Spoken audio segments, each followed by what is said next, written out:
Hey guys, and welcome back to this channel. In this video, I'll be showing you guys how you can go to that Foggy island in Heartopia.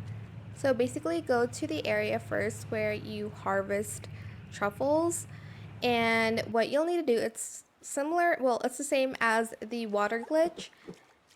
Press W on your keyboard or just go like forward, keep going forward, and have your friend hit you with a car. Then you'll be glitched to the other area basically.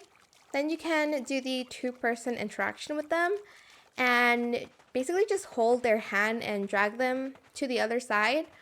And you can just let go and you are on the other island. And yeah, people say it's an expansion that's coming up, but I'm not sure. It's just empty. There's nothing on it really, but if you are curious, you are able to do this trick. That is it for this video. I hope it was helpful for you guys. Don't forget to like, comment, share, and also subscribe to this channel if you haven't done that already.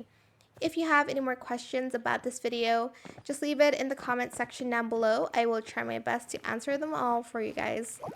And if you found this video helpful, please click the thanks button as well. That is it. Thank you so much for watching. Bye.